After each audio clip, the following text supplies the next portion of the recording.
Hi, my name is Kristin and this is Kristin Kraves Books. It's been a minute since I filmed a recent reads video, and of course it's summertime, so I've read quite a few books, so it's about time I came back and caught you all up on what I've been reading, I think throughout August pretty much. And there were quite a few sequels, and I'm not going to talk about those in this video because I want to wrap up my whole summer of sequels challenge that I did with myself. I am continuing it into the fall a little bit, but you will hear all about those books in that video, the journey that I've been on, what I've learned about myself, whether I think I will continue to prioritize sequels in the future, the hits, the misses, all the highlights. I am working out all my thoughts on sequels, so look out for that video. So these are not going to be part of that challenge, and that is all I have to update you on. So the first three books I did vlog, and I did a romance reading vlog a few weeks ago, and I will link that down below if you haven't checked that out. So I'm not going to go into great detail on these. I will just let you know my brief thoughts on them, and one of them I get spoilery in that vlog, and so I won't spoil my reasons for disliking it in this one, but if you want to know more, go check out that vlog. So that book that I'm talking about is unfortunately Love in Other Words by Kristin. And I just did not like this, and it's so sad. I thought that the premise of this was interesting. It's compared to Every Summer After by Carly Fortune, which is a book that I read earlier this summer, really loved. I recognize it's not the perfect book, but I had such a great time with it, and so many people said that if I love that one, I would love this one, and I just didn't because of the ending, and because you really had to suspend your disbelief through a lot of this. And I didn't love the main character, Macy. I thought Elliot was a really good love interest, but you go through this whole book, it is a second chance romance, friends to lovers. These two met at a cottage when they were young kids, young teenagers, fell in love. Something happened when they were 18, and they never spoke again until they run into each other 11 years later. They have instant chemistry, she's engaged, they're working that all out. And the whole time you're wondering what broke them up. Why did they stop speaking? And the characters themselves don't talk about it. They say, we'll talk about it tomorrow. We'll talk about it in a week from now. Let's talk about it on New Year's, a month away. Just talk about it. You've avoided it for all these years. It's causing a tension in your relationship now. Just talk about it. But of course, that has to be the big reveal in the end of the book. And I had some serious issues with it. I actually thought it was quite problematic, that there could have been an interesting discussion in what was revealed, but this book just didn't go there, so I have some serious issues with that one. And then I read Better Than the Movies, and this is a good palate cleanser. It's a teen rom-com. It's YA, obviously. If you liked the early 2000s teen movies like She's All That or 10 Things I Hate About You, I think you could have fun with this one. It has all the typical tropes. We get a good prom scene. We're following these girl, what is her name now? Liz, who is really romantic. She's really into rom-coms. Her mom has passed away, but her mom really instilled a love of romance movies in her, so she sees her life as a romantic movie. And her childhood crush comes back to town, and she's determined to go to prom with him, so she enlists the help of her annoying neighbor Wes, and of course maybe sparks fly there. And it's cute. She neglects her best friend a little bit, which I think is a common trope in these teen rom-coms, but I just had a good time. I will read more from Lynn Painter when I feel like I need something like that. So if you're into that, I would recommend this one. And then my favorite book from that vlog was Lakelore by Anna-Marie McLemore. And it's no surprise to me, this was my favorite. I love anything they write. This is magical realism where we're following these two non-binary characters who are the only two people that can see this world underneath the lake.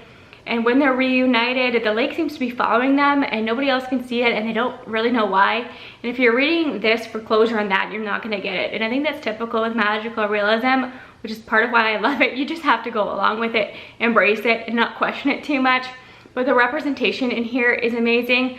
Anna-Marie McLemore has both ADHD and dyslexia, and the characters in this have that as well. And I think the representation's amazing. The way that they cope with that, how that affects their daily life is really important to the story.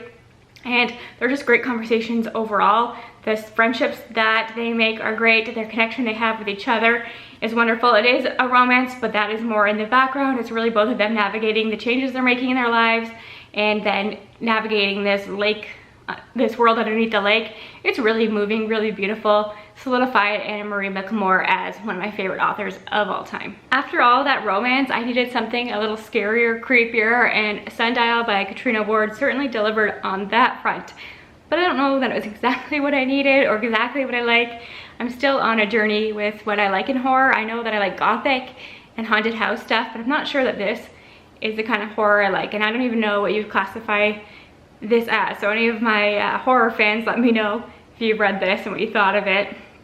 But if you've read The Push by Ashley Audrain, I think you could like this, except I think this goes even further. So it is exploring a mother-daughter relationship and maybe something sinister happening with the daughter. And in this case, we're following Robin. She has 2 young girls and a husband, and her husband's awful. He's terrible, and there's a lot of tension in the beginning between them. And she thinks that her daughter Callie is a threat to her younger daughter, so she takes Callie out to the Mojave Desert, to the place where she grew up, and it was called Sundial, and it's like a community. They have a school there, a church there, and different houses and stuff, and they're off-grid. So it's abandoned at this point, and Robin decides that she's going to tell Callie the truth about her childhood. And that is what happens. That makes up a large majority of this book, but I don't want to tell you anything about Robin's childhood because that's where all the reveals happen. And I don't know how to feel. If animal abuse bothers you in any way, especially when it comes to dogs, I would skip this one. I was not prepared for that. And especially if you're not into and you can't handle like testing on animals, that was really hard for me to read. I had to skim a lot of that stuff, to be honest with you. And the science in here was iffy to me.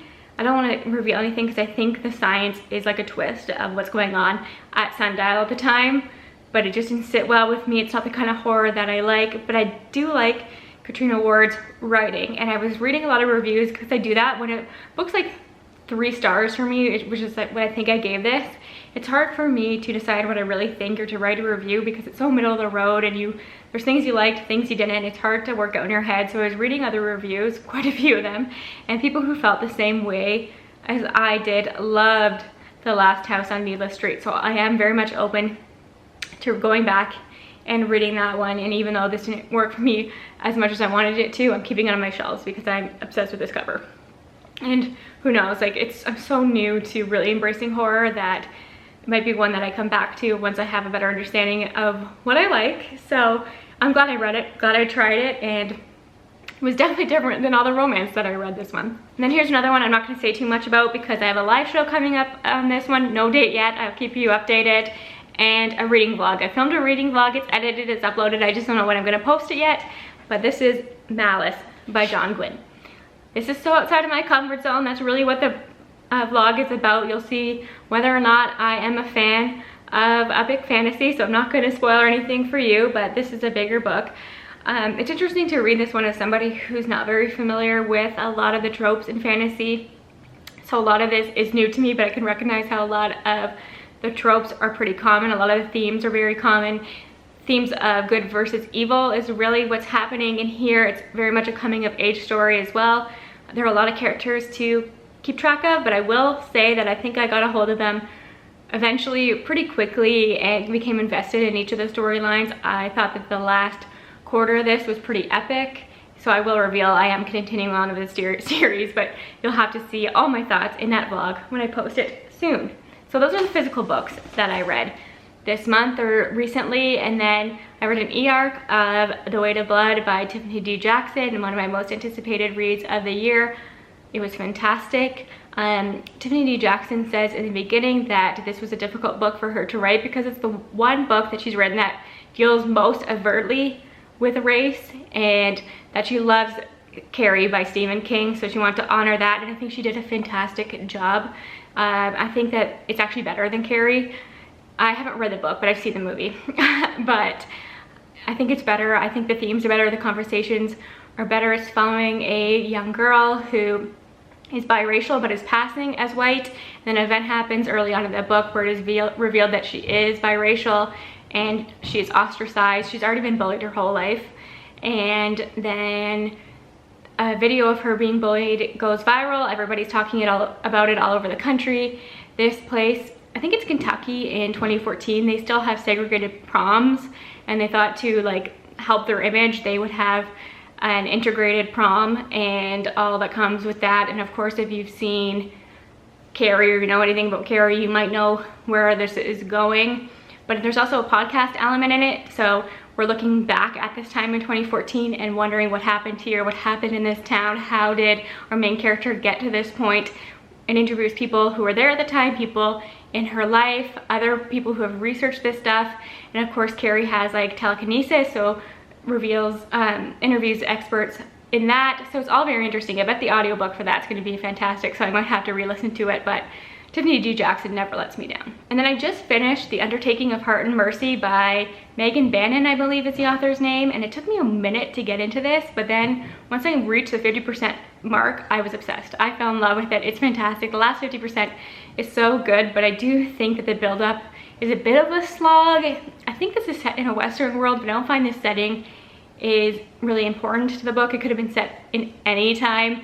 And we're following these two characters who hate each other. They have great banter and they're secretly writing letters to each other. So you got that You Got Mail vibe, which I love. But the moment that they finally make the connection that it's them that whoever's writing to each other, I don't want to reveal too much about that, but when something like that happens and they start a relationship, I love it. Their relationship is so cute. There's so many great side characters. I forget their names now. I'm so bad for names, but her family owns like an undertaking place. They're in like a morgue, and their connections that she has with her family are so sweet, and the way that he's integrated into her family is my favorite thing ever. Found family trope. And he's like part of the military, and he's hunting these zombie like creatures, and there's more and more of these that are happening, and they're trying to figure out what's happening here. So he kills these zombies, brings them to her morgue, and it's just kind of a fun campy time. You can't go wrong with it. I think it's good, but you do have to push through the first 50%. I will say that. So that is it. My battery is dying. Thank you for watching. Thank you for your continued support. I'll talk to you again soon. Bye for now.